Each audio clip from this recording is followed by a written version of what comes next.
We're going to solve systems of equations. What makes all of these problems on these worksheets systems? How many equations are there?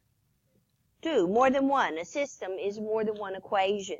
And when you have more than one equation, you can have 3 possible types of answers. The 3 types of answers we just went over.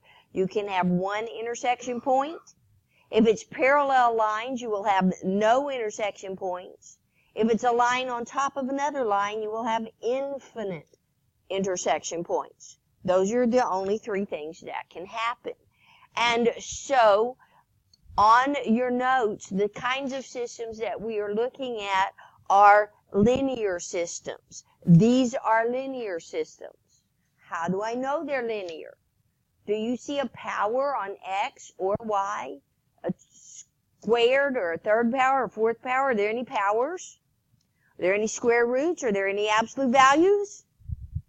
It's just a plain X and a plain Y. That's what makes it linear. If I graphed it, it would make a line. And the solution is going to be the intersection point if it has an intersection point. Now, on your notes, you have steps 1 through 6. I'm not going to read step 1 through 6. I'm just going to show you how to do steps 1 through 6 as we go through these problems. So please open your notes to example number 1. And it says the first step is to make sure that the terms are vertically aligned. Are the X's lined up and the Y's lined up? You got to start with the X's and the Y's lined up to solve by elimination. Let me go back. On Friday, you solved by graphing. On Monday, you solved by substitution. Today, we're going to solve by elimination. In the past, given the choice, most of my students prefer elimination over the other 2 types of solutions, methods. And so, X is lined up, Y is lined up. I'm going to add up the columns. So this would be a 1. And when I add up the columns, this would be 3X. What's going to happen to the Y? And the word for that is elimination. This is going to eliminate or cancel out, and this will be equal to 9. Divide by 3, and X is equal to 3. Is that pretty easy? Down here where it has on your paper solution, but the answer is the intersection point. Have I found the intersection point yet? I found part of the intersection point, but I am not finished. You have to find the X and the Y that are the intersection point. So, you go back to one of the original equations. It doesn't matter which equation because this point is on both of the lines. It's the intersection point. So it appears to me that this is the simpler of the 2 equations. You go back to whichever one you think is the easiest equation, and I am going to substitute in place of the X, I'm going to substitute the 3 that I just figured out.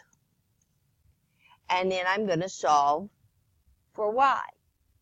Substitute the X, solve for the Y. Negative Y equals negative 7. Divide by negative 1. And that is the intersection point. If I graph them, they would both be equal. I mean, that's where they would intersect. In example number 2, are the X's lined up and the Y's lined up? No, they're not. So the first thing I have to do is add the X to both sides. And that would be 4X plus 6Y equals 9. Just get them lined up. Here's the first equation. I'm going to rewrite the first equation. Now, this time, if I simply add up the columns, is anything going to eliminate? No.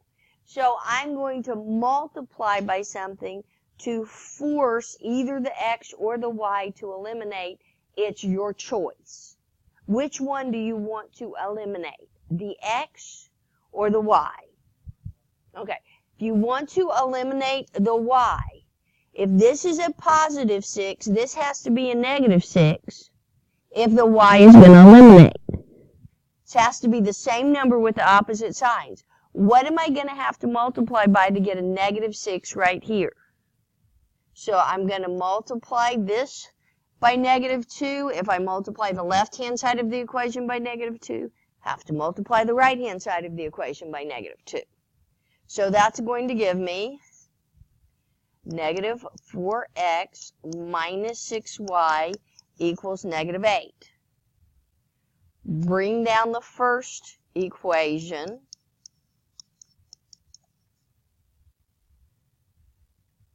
Bring down that equation and add up the columns.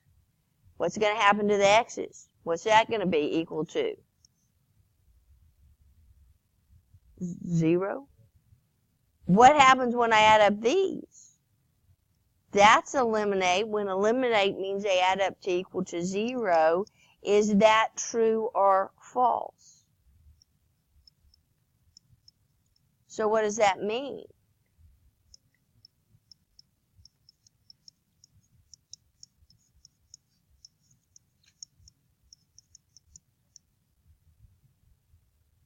Now, that is the answer to problem number 2. Suppose problem number 2, now, again, why is this no solution? Because the x is canceled out and the y is canceled out, and you had a false answer. But suppose that you had a positive 8 here, then what would have happened? Is 0 equals 0 false? If you had had 0 equals 0, then the answer would not have been no solution. It would have been infinite solutions. Now, that's not what you had in this problem. But remember that there are 3 types of answers. On most of the answers, we'll get an intersection point. Sometimes the x's and the y's all cancel out.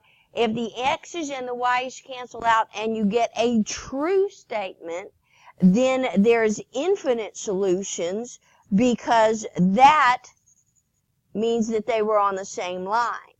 If you have, like in problem number 2, a false answer, then you will get no solution. 3 things can happen. You get an intersection point.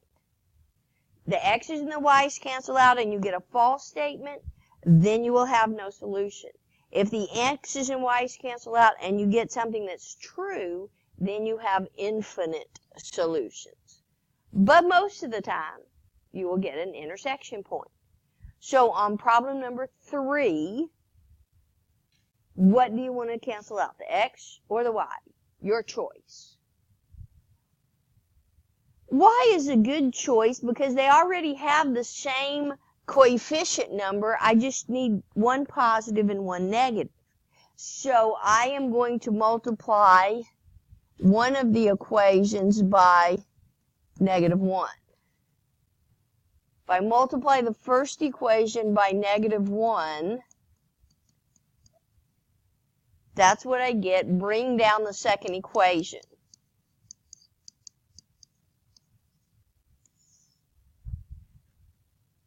Add up the columns. So that's going to give me 3x. What's going to happen to the y's? 0 out, which is the same thing as cancel, which is the same thing as eliminate. That's why I multiplied by negative 1, so this would be a negative, so this would eliminate. Divide by 3, and x equals to negative 2. My solution is going to be a solution point. So what's the other half of my point. I am going to choose whichever equation appears to be easier. And in place of the x, I'm going to put the -2 that I just calculated.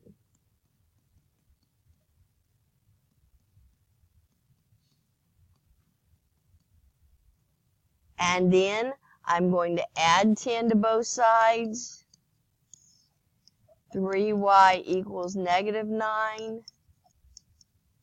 Y equals -3.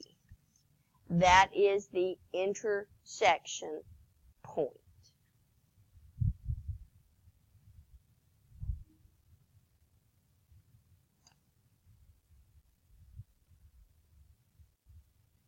In example number 4, since we've eliminated the y's on the previous problems, on this problem, let's eliminate x. So if I want to eliminate x, this has a +3, this on the bottom needs to have a -3. I'm going to multiply this side by -3, so I have to multiply that side by -3. I'm going to choose to cancel out the x's this time.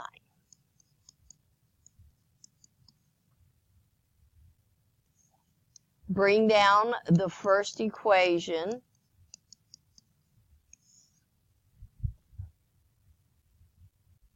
Now you have to have the x's and the y's lined up so that in this step right here, I can add up the x's and the x's are going to cancel out or eliminate. And so this is going to be -y equals 0.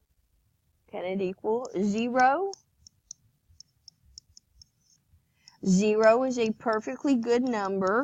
My solution point, the y part, is going to be 0. Make sure you put the answer point down in XY order. This is going to be the y part of my answer. This appears to be the easiest of the two equations. So in place of y, I'm going to substitute a 0. So x is going to be equal to -2.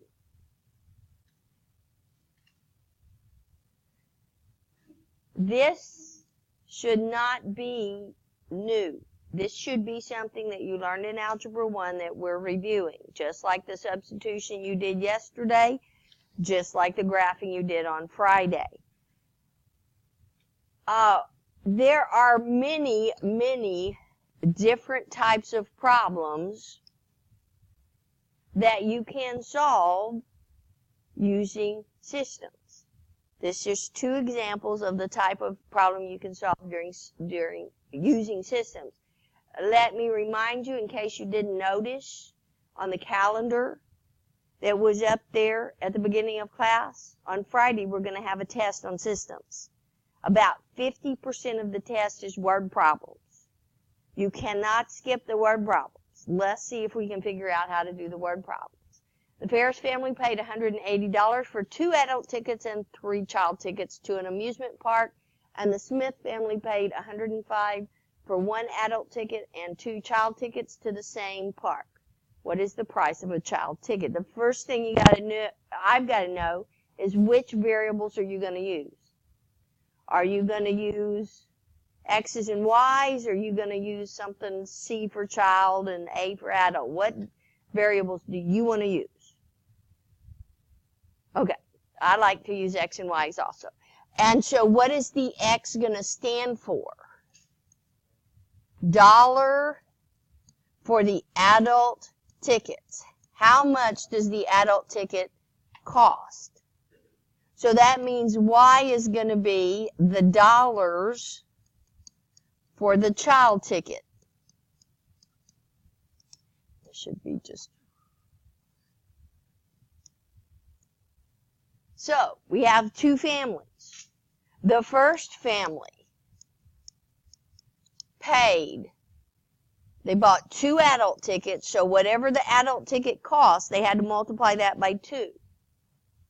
And they bought 3 child tickets, so whatever the cost of the child ticket was, they had to multiply that by 3 for a total amount of $180. The second family bought 1 adult ticket and 2 child tickets. And how much did they pay? Now it's a system. You solve it just like we were solving the previous systems. So, what do you want to eliminate? X or Y? If you eliminate X, I need a -2 right here. So, I am going to multiply this by -2. And so, I would have -2x minus 4y equals -210.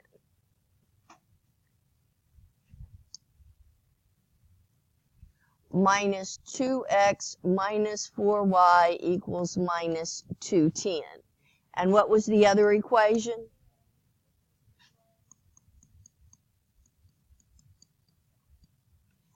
Add the columns. This eliminates.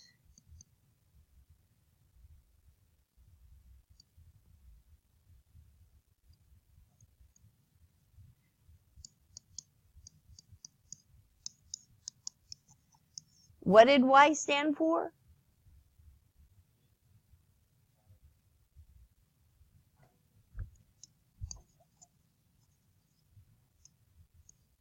So the 30 is $30 for 1 child ticket. What did the problem ask us to find? Do we have to find the other one? No, that is the answer that it asked us to find. We don't have to find. Could you find it? Yeah, you just substitute the 30 back into one of the original equations. But we don't have to because we found the question, the answer for the question that it asked.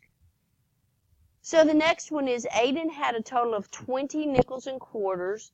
And what is the value? And the value of those coins is $4. How many nickels and quarters does Aiden have? Again, a very typical kind of problem.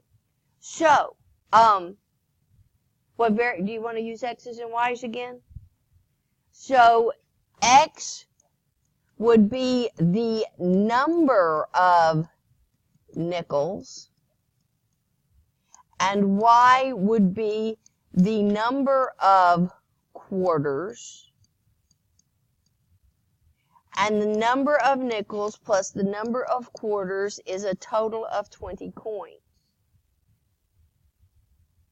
There are 2 kinds of equations. One is the total amount, and the second one's going to be the money. So a nickel is how much money? 5 cents. A quarter is how much money? Now, this does not equal $4 written by like this because my units don't match. This was cents, and this is cents. So $4 is how many cents? A cent is a penny. $4 would be how many pennies? So if I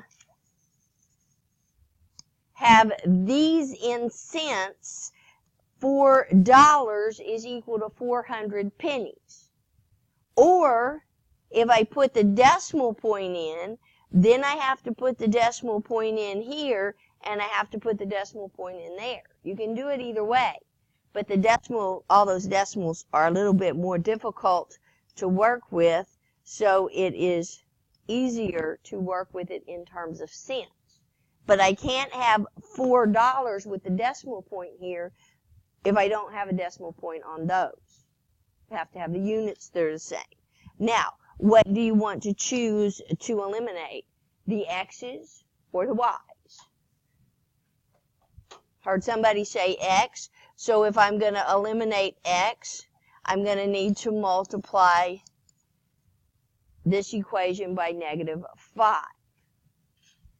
So that's going to give me negative 5x minus 5y equals minus 100.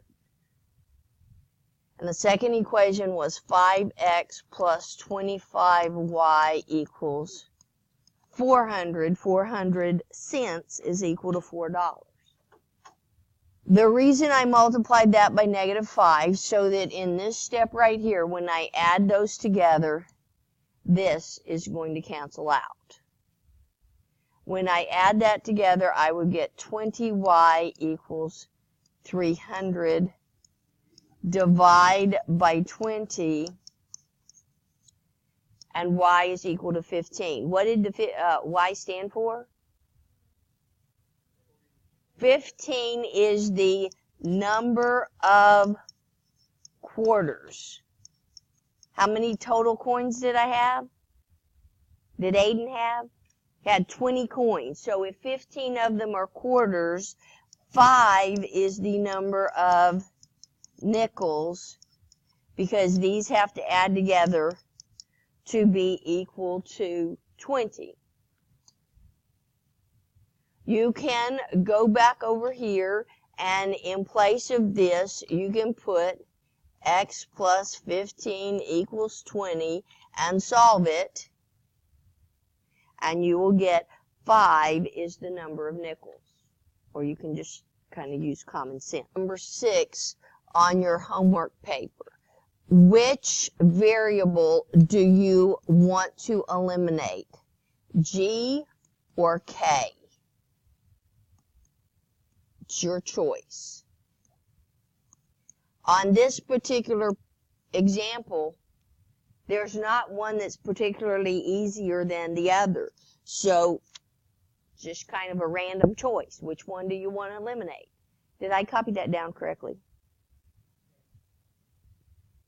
So, somebody said that they wanted to eliminate. Yes, I knew there was too many negative signs in there right there. And so this one doesn't have a negative. Okay, if we choose to eliminate K, is there a number that I can multiply this by, a whole number that's going to be equal to negative 5? Is there a whole number that I can multiply negative 5 by so it would be equal to the 4? No. I'm going to have to multiply both of these equations. Now, do you see that this one's positive and this one's negative? So, all I have to do is have the same number. I already have the different signs. So I'm going to multiply this by 5 and this by 4. I'm going to take this number and multiply it by the first equation and this number and multiply it by the second equation. I'm going to have to multiply both equations. And so 5 times 5 is 25g plus 20k equals 50. Multiply this one by 4, negative 12g minus 20k equals 28. Add up the columns. When I add up the columns, I'm going to get 13g equals 78. Divide both sides by 13, and what does g equal to? What is 78 divided by 13?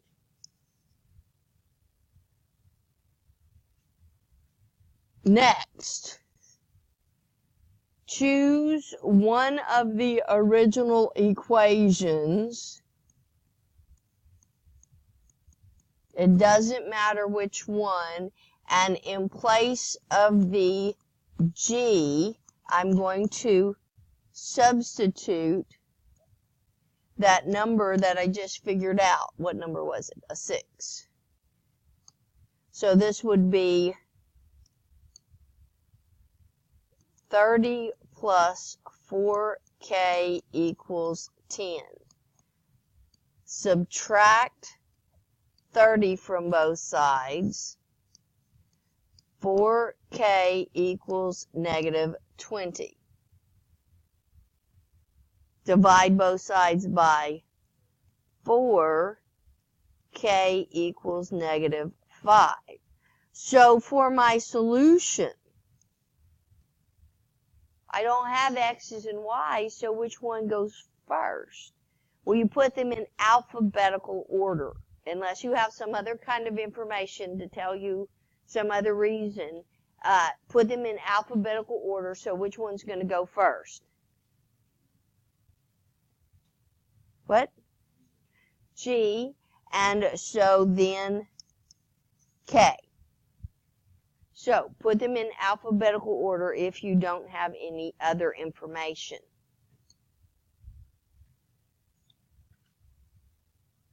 This paper will be due on Thursday, and please notice what's happening on Friday.